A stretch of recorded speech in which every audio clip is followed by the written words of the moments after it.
ओम साई राम। मैं आयुषी साई की वीरा आप सबका स्वागत करती हूँ इनफाइनाइट सोल जर्नी में। आज मैं अपने साई वीरे के साथ ही बैठी हूँ क्योंकि इन्होंने ही मुझे अभी कोई मैसेज चैनलाइज किया और कहा कि इस पर वीडियो बनाओ।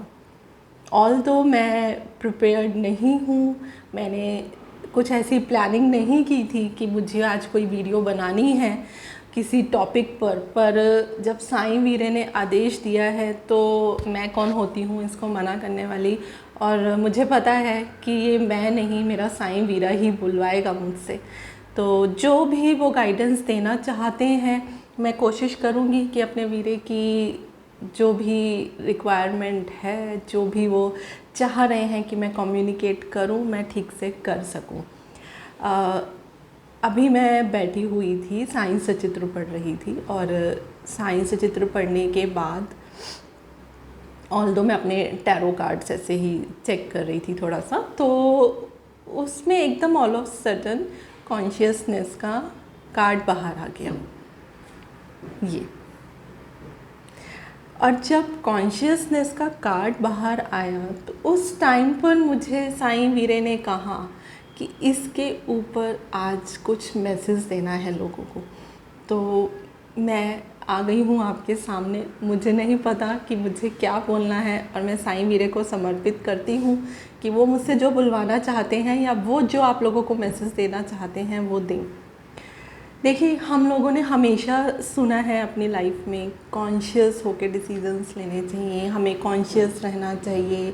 ये वर्ड हमारी लाइफ में बहुत कॉमन है। कॉन्शियस मीन्स सतर्क रहना, ठीक है। अब सतर्क रहना है, एवरी टाइम सतर्क रहना है। किस तरीके से सतर्क रहना है और क्या होता है हमारी ज़िंदगी में, क्या हमारी डेस्टिनी ईश्वर बनाता है या फिर जहाँ हम कॉन्शियस नहीं होते हैं वहीं पर ही हमारी डेस्टिनी ट्रैक बदल देती है, हमारी लाइफ के डिसीजंस रॉन्ग हो जाते हैं। पर क्या ऐसा पॉसिबल है हर टाइम सतर्क रहना, कॉन्शियस लेवल पे रहना? जैसे भगवान गौतम बुद्ध जी कहते हैं कि कॉन्शियसनेस में रहो हमेशा, या आप मेडिटेशन में बात करें या फिर आप किसी भी धर्म से जुड़े हुए हों, हर ईश्वर, हर गुरु हमको यही समझाते हैं कि जब आप कॉन्शियसनेस में आ जाते हैं तो आपको कुछ भी सीखने की ज़रूरत नहीं है, आपको कोई मोडालिटी की नीड नहीं है, बस आपको कॉन्शियस होना है। तो ये कैसे होता है? तो इसके ऊपर मैं आपको एक स्टोरी बताऊंगी कि शायद उस चीज़ से आप समझ सकें कि कॉन्शियसनेस है क्या और किस तरीके से वो हमारी लाइफ को चेंज कर देती है।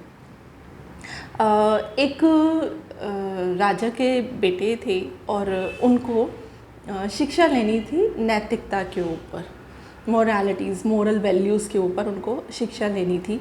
तो वो एक गुरु के पास गए। उनको किसी ने सजेस्ट किया कि ये गुरु बहुत अच्छे हैं, इनका ज्ञान बहुत ऊंचा है, तो ये आपको ज़रूर हेल्प करेंगे। तो वो राजकुमार जो हैं वो गए उन गुरु के पास और उन्होंने गुरु को जब देखा तो उस समय वो अपने शिष्यों को धनुष विद्या सिखा रहे थे।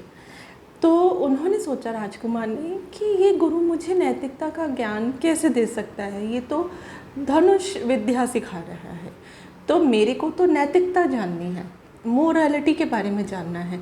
पर फिर भी क्योंकि लोगों ने उनको सजेस्ट किया था तो उन्होंने बात करी गुरुजी से और गुरुजी से कहा कि मुझे नैतिकता सीखनी है। तो गुरुजी ने कहा कि हाँ, मैं रुक जाओ 2 मिनट, समथिंग इस तरीके से उन्होंने बोला कि रुको।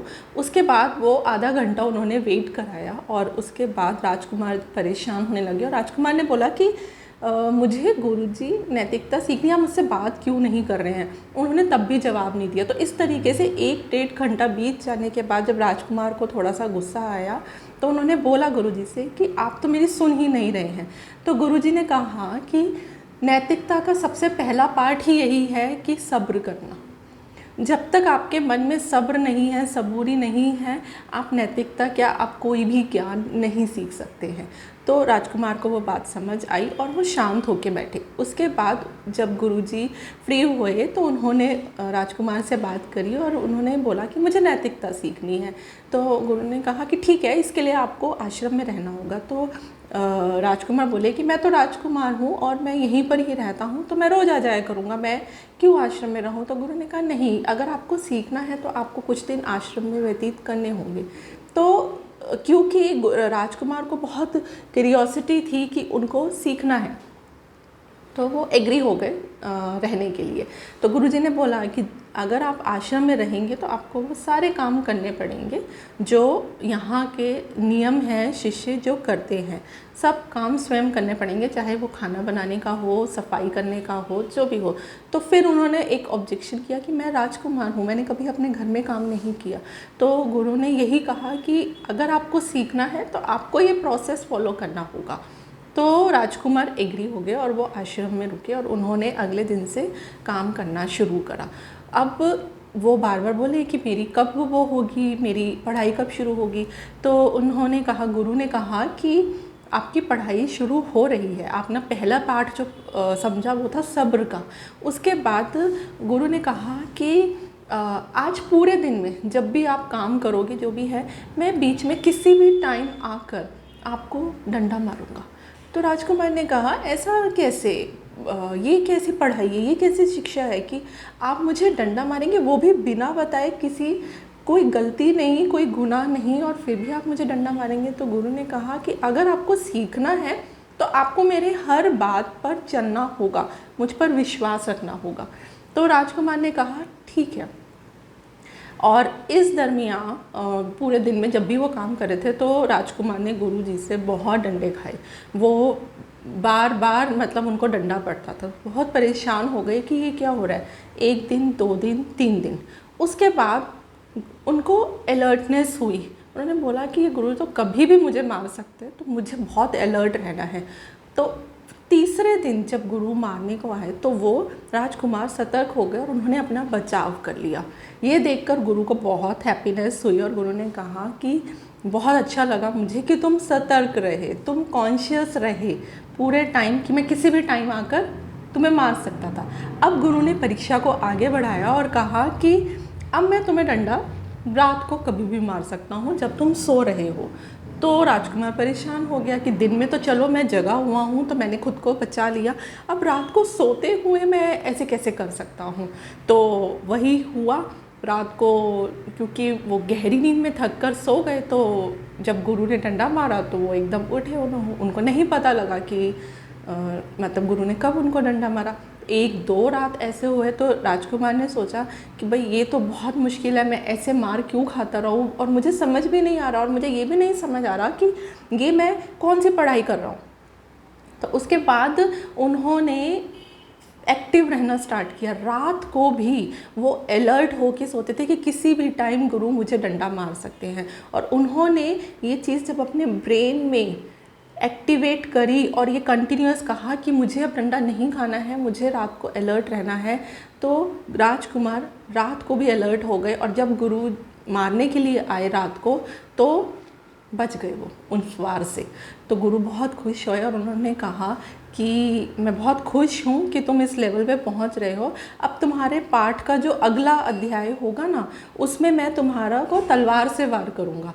तो राजकुमार परेशान हो गए कि डंडे से वार करा, चलो फिर भी थोड़ी बहुत चोट लगी तो हो गया सेट, लेकिन अगर मेरे को तलवार लग गई तो तब तो कुछ भी नहीं हो पाएगा, तब तो मुझे कहीं भी चोट लग सकती है और मैं मर भी सकता हूँ। तो यानी कि राजकुमार ने सोचा कि तो मुझे डबल अलर्ट रहना होगा। तो इस चीज़ का कि मेरे को तलवार कभी भी लग सकती है, किसी भी टाइम गुरु आके मुझे मार सकते हैं, उनके अंदर इतना कॉन्शियस लेवल बढ़ गया कि वो एकदम सतर्क हो गए। और जब गुरु ने उनके ऊपर वार किया तो उन्होंने अपना बचाव कर लिया। इसी तरीके से उन्होंने यही सेम चीज़ रात के लिए भी अप्लाई करी और वो रात को भी अलर्ट हुए राजकुमार। तो गुरु खुश हुए कि वो बहुत अच्छी परीक्षा दे पा रहे हैं, राजकुमार उस लेवल तक पहुंच पा रहे हैं। अगले दिन क्या हुआ कि राजकुमार सफाई कर रहे थे और उन्होंने गुरु को देखा कि वो पेड़ के नीचे बैठे हैं और गुरु उन्हीं को देख रहे थे। तो उनके मन में ये ख्याल आया राजकुमार के कि इन्होंने मुझे बहुत तंग किया है, आज मैं इनको मारूंगा। तो वहाँ से गुरु ने बोला कि तुम मुझे नहीं मार पाओगे।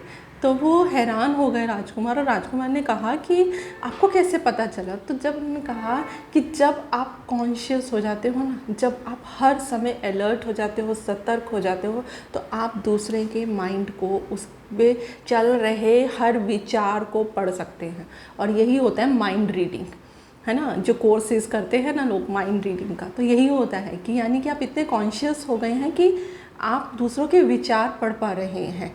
तो उस समय उन्होंने, राजकुमार ने पूछा कि आपने मुझे इतनी शिक्षा दी और आपने मुझे इतना मजबूत करा, पर आपने मुझे नैतिकता की शिक्षा नहीं दी। तो गुरु बोले कि यही तुम्हारी शिक्षा थी, क्योंकि अब जब तुम इस लेवल तक कॉन्शियस हो गए हो, सतर्क हो गए हो कि तुम दूसरों के भाव तक पढ़ सकते हो, तो तुम्हारी नैतिकता अपने आप अंदर से आएगी, सोल से आएगी, क्योंकि अब तुम गलत डिसीज़न ले ही नहीं पाओगे। ठीक इसी तरह हमारी ज़िंदगी में भी होता है। हमारी लाइफ में जब भी हम कोई डिसीज़न ले रहे होते हैं, बड़ा सा बड़ा डिसीज़न हो, छोटा सा छोटा डिसीज़न हो, हमारी सोल हमको एक बार बोलती है, यूनिवर्स एक बार अलर्ट करता है, कॉन्शियस लेवल पे हमको वो बात पता लगती है। लेकिन शायद हमारे इमोशंस, हमारे डर, हमारी इनसिक्योरिटीज़ उस डिसीज़न को चेंज करने में नाकाम हो जाती है। जब हम अपनी कॉन्शियसनेस को नहीं सुनते हैं, जब हम अपनी आत्मा को नहीं सुनते हैं, तो हमारे डिसीज़न्स गलत हो जाते हैं, और जैसे ही हमने एक रॉन्ग डिसीज़न लिया होता है, हमारी डेस्टिनी बदल जाती है। वो डेस्टिनी हमारी खुद की क्रिएट की होती है। ईश्वर पे हम इल्ज़ाम नहीं लगा सकते, पर अगर हम अपने डर के कारण कि लोग क्या कहेंगे, सोसाइटी क्या कहेगी, अपनी आत्मा को मारते जाएंगे, तो यकीन मानिए ना डेस्टिनी संभलेगी और ना ही कर्मा रिजॉल्व होंगे। जब हम सोल की सुनते हैं और जब हम अपनी आत्मा की सुनकर कोई डिसीज़न लेते हैं, चाहे वो डिसीज़न सबकी नज़रों में गलत है, लेकिन आपकी आत्मा आपको बोल रही है, आपका कॉन्शियस लेवल आपको बोल रहा है कि ये सही है, तो फिर आप किसी की मत सुनिए उस समय। यानी यूनिवर्स आपको गाइड कर रहा है कि आपको आगे बढ़ना है, क्योंकि अगर उस समय आपने अपना कदम पीछे कर लिया, तो यकीन मानिए आपकी डेस्टिनी जब बदलेगी ना, तो शायद पूरी ज़िंदगी आप उसको नहीं संभाल पाएंगे, और एक ग्रज रह जाएगा मन में, एक अफसोस रह जाएगा कि काश उस समय मैंने ना कर दिया होता, काश उस समय मैं अगेंस्ट मैंने कर लिया होता, काश मैंने लोगों की ना सुनकर अपनी आत्मा की सुन ली होती, अपने मन की सुन ली होती, तो आज मेरी ज़िंदगी कुछ और होती। हम अपनी ज़िंदगी में ये चीज़ हमेशा बोलते हैं कि काश हमने उस समय वो कदम उठा लिया होता, काश। अपनी ज़िंदगी में काश को मत रहने दीजिए। जब जागो तब सवेरा। ये मत सोचिए कि अब मेरी इतनी उम्र बीत गई या अब कैसे होगा, नहीं, क्योंकि आप अपनी आत्मा लेकर आए हैं और ये आपकी जिम्मेवारी बनती है कि आप अपनी आत्मा की प्रोटेक्शन करें। ये आपकी जिम्मेवारी है आपके ईश्वर के प्रति, आपके खुद के प्रति। अगर आपने खुद के लिए कुछ नहीं किया, अगर आपने अपनी आत्मा को बार बार घायल किया है ना, तो यकीन मानिए आपका ईश्वर आपसे खुश नहीं होगा। आपको ये लग रहा है आपके कर्मा भी रिजॉल्व नहीं होंगे, पर जिस दिन अपने अपनी आत्मा को सुनकर कुछ ऐसे कदम उठाए जो भले ही किसी और को मंजूर नहीं है, चाहे वो बहुत ही क्लोज़ हों आपकी, लेकिन आपकी आत्मा को मंजूर है, तो यकीन मानिए वो जवाब आपके परमात्मा की तरफ से होगा, क्योंकि आत्मा जो है वो परमात्मा का अंश है। तो अगर आपकी आत्मा आपको कुछ बोल रही है तो आपको सुनने की ज़रूरत है और आपको एक्शन लेने की ज़रूरत है। आपको उस डर से बाहर निकलने की ज़रूरत है, क्योंकि जब आप आत्मा की सुनते हो ना, तो सबसे पहली ब्लेसिंग्स जो आती हैं वो परमात्मा की आती है।